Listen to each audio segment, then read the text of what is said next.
Hello students, welcome to my class.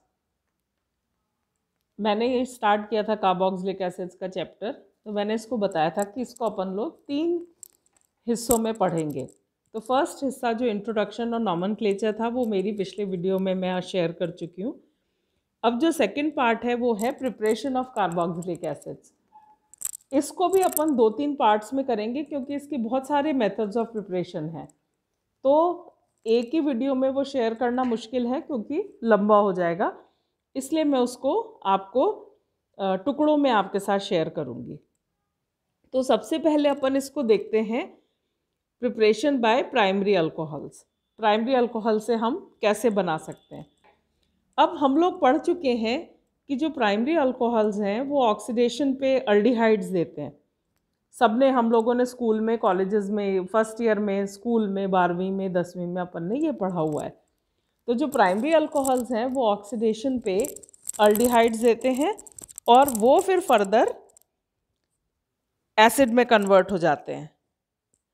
तो अब देखना ये है कि इसमें हम लोग कौन सा ऑक्सीडाइजिंग एजेंट लें जो डायरेक्टली इसको कन्वर्ट कर सकता है, ये देखने वाली बात है। तो यहाँ पर हमें क्या है, अगर अपन कोई बहुत स्ट्रॉन्ग ऑक्सीडाइजिंग एजेंट ले रहे हैं तो वो क्या करेगा, यहाँ पे इस इक्वेशन में आप देखिए ये RCH2OH ले रहे हैं। इसमें अगर सपोज अपन KMNO4 ले रहे हैं तो KMNO4 लेंगे तो ये स्ट्रॉन्ग ऑक्सीडाइजिंग एजेंट है, तो ये RCOH में कन्वर्ट हो जाएगा।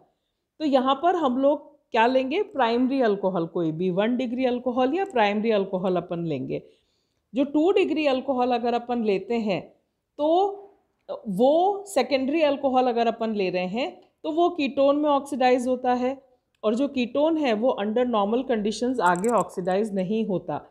तो जो ये रिएक्शन है, जो ऑक्सीडेशन का रिएक्शन है, उसमें सिर्फ प्राइमरी अल्कोहल है वो कन्वर्ट हो जाता है इनटू एसिड, और बीच में जो इंटरमीडिएट बनता है वो बनता है अल्डिहाइड।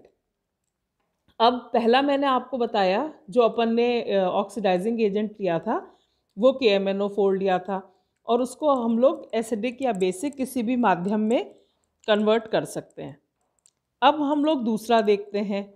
दूसरा अपन जो एजेंट ले सकते हैं वो K2Cr2O7।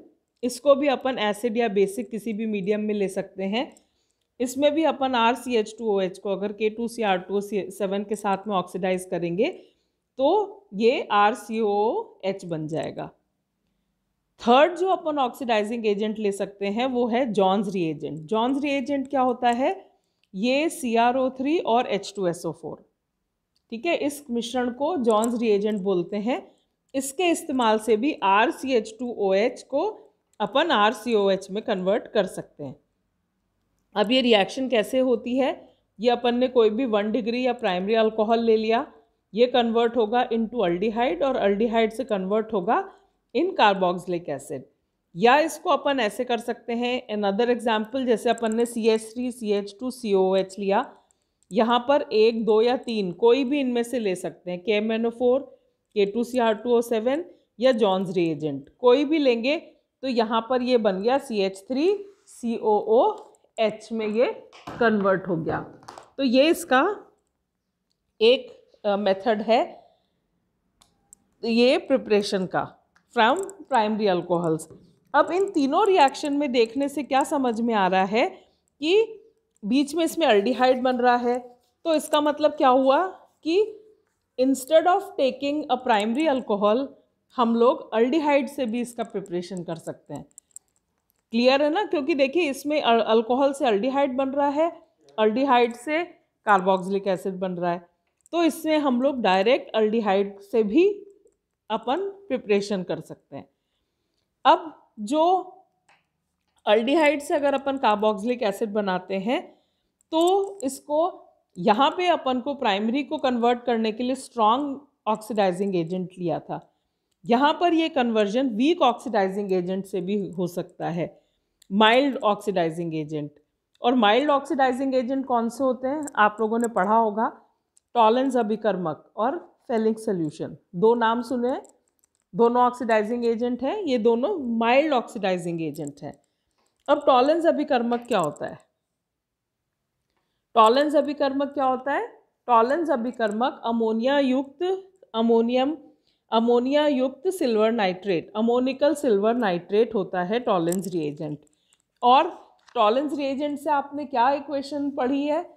इसको रजत दर्पण टेस्ट आप लोगों ने पढ़ा होगा ना, टेस्ट रजत दर्पण। जब अपन टॉलेंस रिएजेंट को डालते हैं किसी भी, ये जैसे अल्डिहाइड में डाल रहे हैं, तो टॉलेंस रिएजेंट क्या हो गया? AgNH3 ट्वाइस, ये प्लस, इसको जब अपन अल्डिहाइड में डाल रहे हैं तो ये क्या होता है? RCO माइनस और Ag, ये फॉर्म हो जाता है। RCO माइनस प्लस Ag इसमें अपने को मिल जाता है। और एक जो टेस्ट ट्यूब है उसके चारों ओर एक चमकीली परत बन जाती है जिसको रजत दर्पण कहते हैं। तो ये आप लोग एल्डिहाइड के चैप्टर में पढ़ चुके हो इसके बारे में। एल्डिहाइड में हम इसके स्कूल में भी अपन ने पढ़ा है और कॉलेज में भी पढ़ा है रजत दर्पण टेस्ट क्या होता है। सिल्वर मिरर टेस्ट इसको अपन अंग्रेजी में कहते हैं। जो दूसरा माइल्ड रिड्यूसिंग एजेंट है वो टॉलेंस रिएजेंट है, फेलिंग सोल्यूशन है। फेलिंग सोल्यूशन क्या होता है? फेलिंग सोल्यूशन होता है aqueous solution of copper sulphate और रोसेल सॉल्ट। रोसेल सॉल्ट क्या होता है? सोडियम पोटेशियम टार्ट्रेट को बोलते हैं रोसेल सॉल्ट। तो जो फेलिंग विलियन है वो कॉपर सल्फेट और रोसेल सॉल्ट का मिश्रण है। अब इसको क्या आपने रिएक्शन देखी है? अगर अल्डिहाइड के अंदर अपन कॉपर आयंस डाल रहे हैं, कॉपर आयंस क्या कलर के होते हैं? ब्लू कलर के होते हैं। तो क्या मिल जाता है? ये कन्वर्ट हो जाता है रेडिश ब्राउन कलर में Cu2O के। तो यहाँ क्या बन रहा है? RCO minus plus Cu2O। मतलब जो ये conversion of blue colour to reddish brown colour है, इसका मतलब क्या हुआ कि इसमें ऑक्सीडेशन हो जा रहा है। यहाँ पे ऑक्सीडेशन होके ये RCO minus plus Cu2O form कर रहा है, तो ये इसका ऑक्सीडेशन हो गया। तो इस रिएक्शन से जब अपन अल्डिहाइड में फेलिंग विलियन डालते हैं तो नीले रंग से ये लाल भूरा रंग का अवक्षेप प्राप्त हो जाता है और ये शो कर रहा है कि यहाँ पर ऑक्सीडेशन हो गया। तीसरा इसका जो मेथड ऑफ प्रिपरेशन है वो है ग्रिग्नार्ड रिएजेंट से। ग्रिग्नार्ड रिएजेंट क्या होता है? RMgX। तो जो ग्रिग्नार्ड रिएजेंट में क्या है कि R के ऊपर नेगेटिव चार्ज है और Mg के ऊपर पॉजिटिव चार्ज है। तो यह रिएजेंट एक न्यूक्लियोफाइल की जैसे एक्ट करता है और एज अ मेटल भी। R जो है ये न्यूक्लियोफाइल के जैसे एक्ट कर रहा है और Mg के ऊपर वो प्लस है, तो ये एक मेटल की जैसे एक्ट करेगा। अब इसका रिएक्शन देखते हैं। RMgX का रिएक्शन कराते हैं CO2 के साथ में। यहाँ पर क्या हो रहा है कि जो CO2 है, यहाँ पे देखिए जो CO2 है ये एक लुईस एसिड की जैसे एक्ट करेगा। यहाँ पे कार्बन और ऑक्सीजन, तो कार्बन क्या है? इलेक्ट्रोपॉजिटिव है और ऑक्सीजन क्या है? इलेक्ट्रोनेगेटिव है। तो जो इलेक्ट्रोनेगेटिव है ये इलेक्ट्रॉन्स को, पाई इलेक्ट्रॉन को अपनी तरफ पुल करेगा और ये पाई इलेक्ट्रॉन को अपनी तरफ पुल करेगा तो यहाँ क्या होगा? इसके ऊपर एक पॉजिटिव चार्ज आ जाएगा कार्बन के ऊपर। अब इस कार्बन के ऊपर जब पॉजिटिव चार्ज आएगा तो इसको ये क्या करेगा?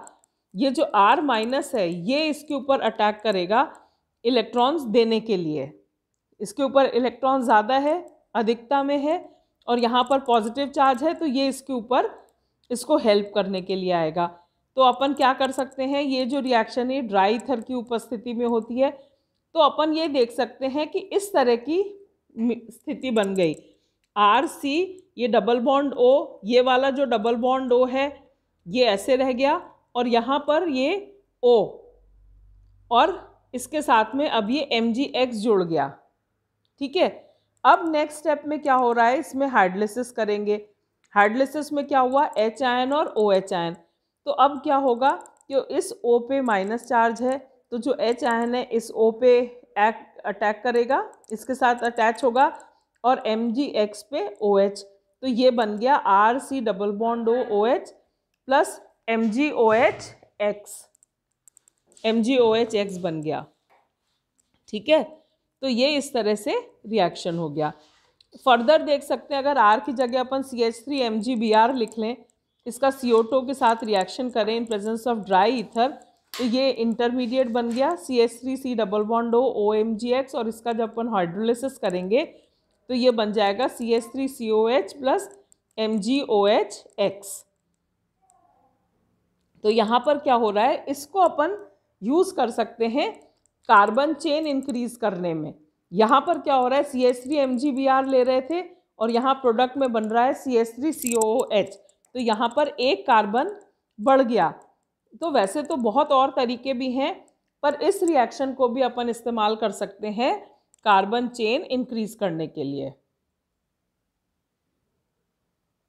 अगर हम लोग C6H5 के साथ देखें, C6H5MgBr ले रहे हैं, इसकी रिएक्शन कराएंगे CO2 के साथ in presence of dry ether, और यहीं पर मैं हाइड्रोलिसिस भी लिख रही हूँ, तो ये बन जाएगा बेंजोइक एसिड C6H5COOH। ठीक है, तो आई होप आप लोगों को अभी तक क्लियर हो गया होगा। अगला जो मेथड है वो है from nitriles and amides. Nitrile क्या होता है, RCN। अब यहाँ पर क्या होता है, C और N है ना, यहाँ पर देखिए नाइट्रोजन इलेक्ट्रोनेगेटिव है और कार्बन है जो वो इलेक्ट्रोपॉजिटिव है। अब इसकी जब इसका अपन हाइड्रोलिसिस कराएंगे तो हाइड्रोलिसिस में क्या हुआ, H आयन और OH आयन। तो जैसा मैंने बोला, यहाँ पर क्या हो रहा है कि जो C है ये इलेक्ट्रोपॉजिटिव है और जो N है ये इलेक्ट्रोनेगेटिव है। तो इसमें क्या हो रहा है, ये इंटरमीडिएट बना RCONH2। ठीक है, यहाँ पे H2 RCONH2 बना, और इसकी जब अपन हाइड्रोलिसिस करेंगे तो ये बन गया RCOOH प्लस NH3 अमोनिया इसमें से रिलीज हो जाएगी। इसको अपन इस तरह से देख सकते हैं, CH3CN है, इस पे OH इस तरह से अटैक कर रहा है, इसका जो ये पाई बॉन्ड है, ये ऊपर के दो बॉन्ड हैं ये इसमें इन्वॉल्व होंगे, यहाँ पे O इस पर और H2 इसके साथ में, तो यहाँ पे ये बन गया CH3C double bond O NH2। अब यहाँ वाटर मॉलिक्यूल है, इसमें अगेन H और OH, तो यहाँ पर जो ऑक्सीजन है OH है माइनस, ये इस पॉजिटिव पर आ जाएगी, और NH2 है जो वो इसमें से रिलीज हो जाएगी। तो ये इसका रिएक्शन हो गया, ये बन गया CH3C double bond O OH और NH3 इसमें से रिलीज हो गई। सिमिलरली अगर अपन बेंजीन के साथ में देख रहे हैं, बेंजीन पे CN है HOH, अगर यहाँ देख रहे हैं तो CONH2 बन गया, और ये फर्दर इसमें से इस पे COH ग्रुप आ जाएगा। तो ये इसके रिएक्शन थे। अब इसका मेन चीज़ क्या है, इसका मैकेनिज्म देखना है कि इसमें रिएक्शन क्या कैसे होता है। तो आप ये देखिए कि यहाँ पे नाइट्राइल है, नाइट्राइल में क्या हुआ, जो N है इसके ऊपर लोन पेयर ऑफ इलेक्ट्रॉन्स है, तो जब इस पे कोई भी H आयन इस पे अटैक कर रहा है तो क्या हुआ, H आयन इसके अटैक करेगा, H आयन के साथ में ये लोन पेयर इस पे ट्रांसफर हो जाएंगे, तो ये बन गया CH3C ट्रिपल बॉन्ड NH, और यहाँ पे N के ऊपर पॉजिटिव चार्ज आ गया। अब क्या है कि यहाँ पर पानी हमारे पास उपस्थित है, पानी क्या करेगा, क्योंकि कार्बन के ऊपर इलेक्ट्रॉन की डेफिशिएंसी हो गई, तो जो पानी है इसके ऑक्सीजन के ऊपर लोन पेयर ऑफ इलेक्ट्रॉन्स है, ये क्या करेगा, क्योंकि यहाँ इस पे पॉजिटिव चार्ज है N के ऊपर, ये इलेक्ट्रॉन्स को अपनी तरफ पुल करेगा, तो ये इस डेफिशिएंसी को पूर्ण करने के लिए ये अपने लोन पेयर इसको डोनेट करेगा। तो क्या इसको अपन इस तरह से लिख सकते हैं कि ये CH3C डबल बॉन्ड NH, और यहाँ पर ऑक्सीजन के ऊपर पॉजिटिव चार्ज आ गया H। अब क्योंकि ऑक्सीजन के ऊपर पॉजिटिव चार्ज आ गया तो क्या करेगा, ये इलेक्ट्रॉन्स को इधर ट्रांसफ़र करेगा। तो नेक्स्ट जो पोजीशन है वो अपनी इस तरह से अपन शो कर सकते हैं, CH3COH, और ये जो H आयन है ये फ्री हो गया, यहाँ पर देखिए ये जो H आयन है फ्री हो गया, और ये अपना ये बन गया, और इस N के ऊपर वापस इलेक्ट्रॉन्स आ गए। अब नेक्स्ट स्टेप में क्या होगा कि इस N के ऊपर इलेक्ट्रॉन्स आ गए तो इसके ऊपर वापस H इसके पास अटैक करेगा H के पास में, ठीक है, H के लिए ये डोनर का काम करेगा। तो नेक्स्ट स्टेप में वापस अपन देख सकते हैं, ये इसका फॉर्मेशन हो गया CH3COH डबल बॉन्ड NH2, जहाँ पर यहाँ पे नाइट्रोजन वापस प्रोटोनेट हो गया, ठीक है। अब यहाँ पे क्या हो रहा है, ये इलेक्ट्रॉन्स को पुल कर रहा है, तो यहाँ पर इस ऑक्सीजन के साथ में ये लोन पेयर है, ये इधर ट्रांसफर हो रहा है और H अपने इलेक्ट्रॉन्स को वापस इधर ट्रांसफर कर रहा है। तो फर्दर अपना ये अमाइड का फॉर्मेशन हो गया CH3 double bond O NH2। अब यहाँ पे क्या हो रहा है कि वापस पानी सिस्टम में है, तो ये पानी इसको इलेक्ट्रॉन्स की डेफिशिएंसी को पूर्ण करने के लिए यहाँ पे NH2, क्योंकि इस पे इलेक्ट्रॉन्स को अपनी तरफ पुल कर रहा है, तो यहाँ पॉजिटिव चार्ज आ गया और इस पॉजिटिव चार्ज को पूरा करने के लिए ये वाटर वापस इलेक्ट्रॉन डोनेट कर रहा है। तो अब इसमें क्या होगा कि इसमें से NH3 निकलेगा, वाटर मॉलिक्यूल इसमें ऐड होगा, तो ये क्या होगा, ये अपने आप को फ्री कर लेगा। तो ये बन गया CH3C डबल बॉन्ड O और OH। अब यहाँ पे क्या हो रहा है कि इस H के ऊपर पॉजिटिव चार्ज आ गया, तो ये हाइड्रोजन को अपनी तरफ खींचेगा और ये बन गया एसिटिक एसिड और H आयन। तो यहाँ पर आप देखिए कि जब रिएक्शन की शुरुआत हुई थी तब H आयन लिया और यहाँ पर वापस H आयन। तो इसका मतलब क्या हुआ कि यहाँ पर जो ये H है ये एज कैटलिस्ट यूज़ कर रहे हैं। ये रिएक्शन की बिगनिंग में भी अपन ले रहे हैं और ये रिएक्शन के बाद में अपने को वापस मिल गया। तो यहाँ पर क्या है, अगर आप पूरा असेस करेंगे तो इस पूरे रिएक्शन में 3 बार हाइड्रोजन देके CN बॉन्ड तोड़ना है अपने को और 3 बार प्रोटोनेशन करना है। देखिए आप, सबसे पहले यहाँ पर एक बार कर रहे हैं, फिर यहाँ पे दोबारा कर रहे हैं और यहाँ पर तिबारा कर रहे हैं। ये 3 बार इसका प्रोटोनेशन अपन कर रहे हैं, इसको हाइड्रोजन दे रहे हैं। यहाँ पे दिया, देखिए यहाँ पर फिर फ्री हाइड्रोजन था, यहाँ पे दिया, फिर यहाँ पर फ्री हाइड्रोजन था और फिर यहाँ पर। तो इसको 3 बार अपन प्रोटोनेशन कर रहे हैं और 3 बार अपन CH बॉन्ड ब्रेक कर रहे हैं। तो ये इसका मैकेनिज्म था। आई होप आपको क्लियर हुआ होगा और इसको आप बुक से भी आगे पढ़ते रहिए तो आपको ज़्यादा और कॉन्सेप्ट क्लियर होगा। Thank you so much.